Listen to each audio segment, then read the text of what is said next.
Hey you guys, soul family, it's Caitlin here. So I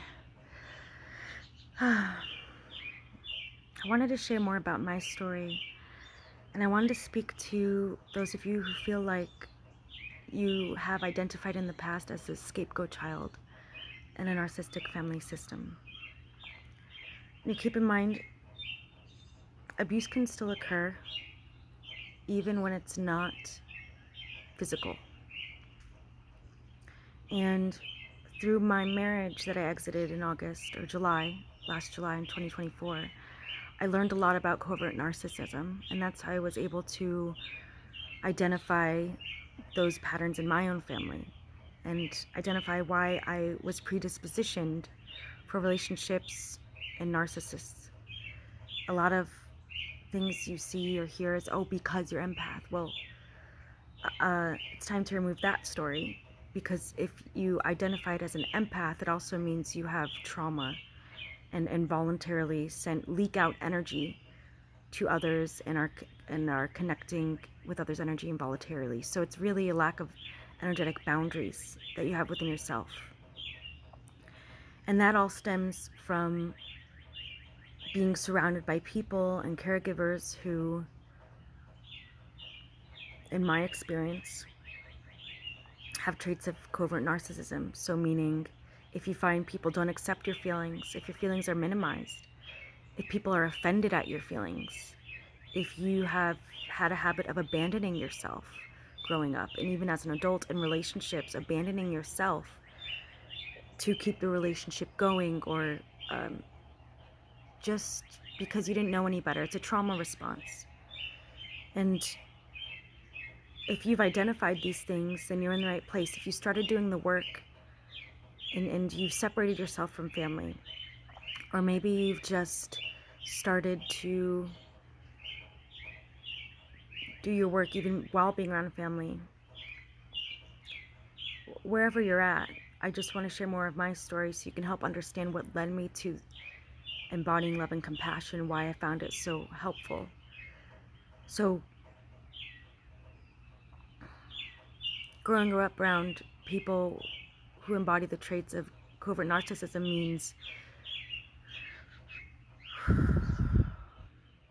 and being the one who's breaking those patterns in the family, who's identifying them, it means you're breaking the generational patterns of communication and thinking that perpetuates trauma. So congratulate yourself. That's huge.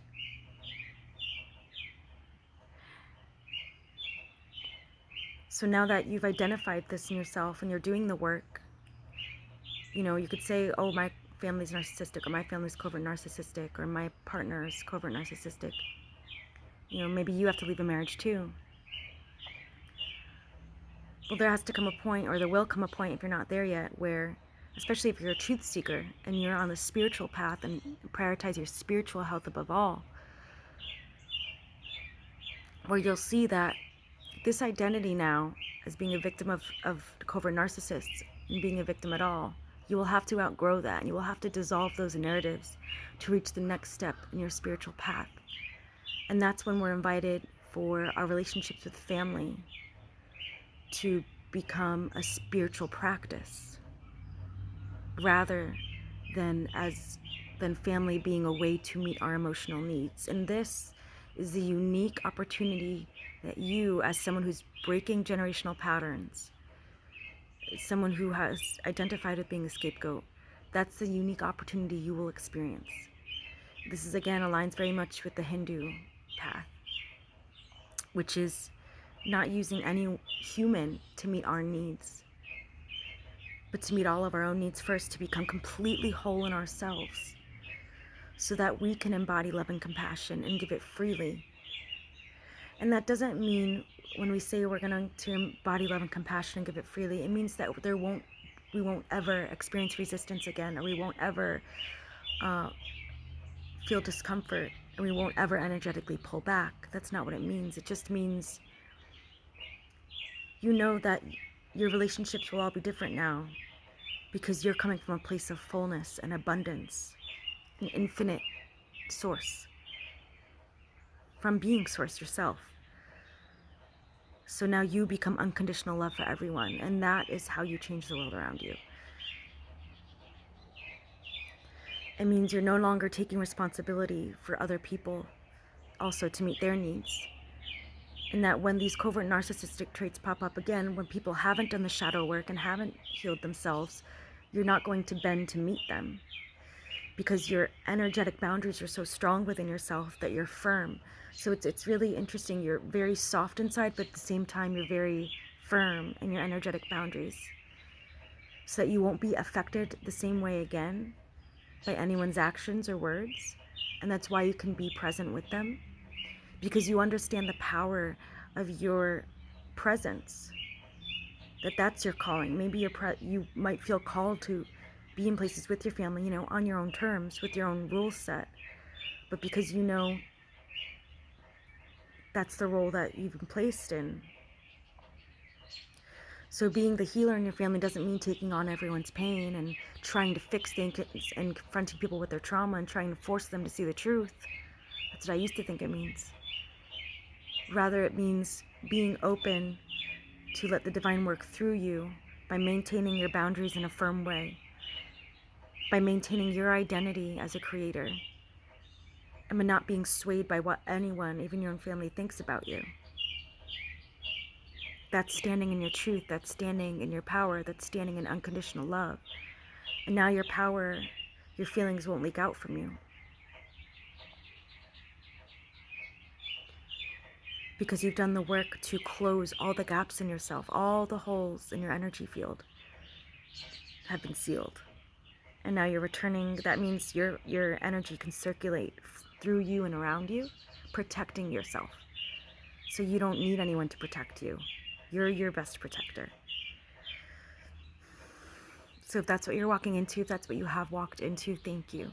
Because most of all, especially if you have kids or you haven't had kids yet, you're becoming the parent you never had for your kids and yourself.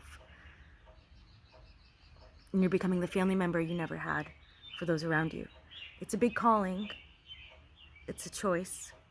But what I've also found is that walking in this way opens you up to powers, to miracles, to manifesting in ways that, our unforgiveness and our resistance, our density limits us, especially healing in the body. So if you're feeling pains, if you have a chronic illness, if you have been diagnosed with something, a mental condition even, just know, look within and ask yourself for answers. Is it related to how you've been connecting with your family, identifying with your family, or identifying with past trauma? And if you feel that it is, dissolving the trauma might be your next step. So that's the path I found that I'm on. That's the path I have to work through. So on this channel, although I used to identify with these experiences as having been a victim of narcissistic abuse, having been diagnosed with PTSD, and all these things, I'm not going to stay there. I'm not going to repeat those stories because I've outgrown those narratives.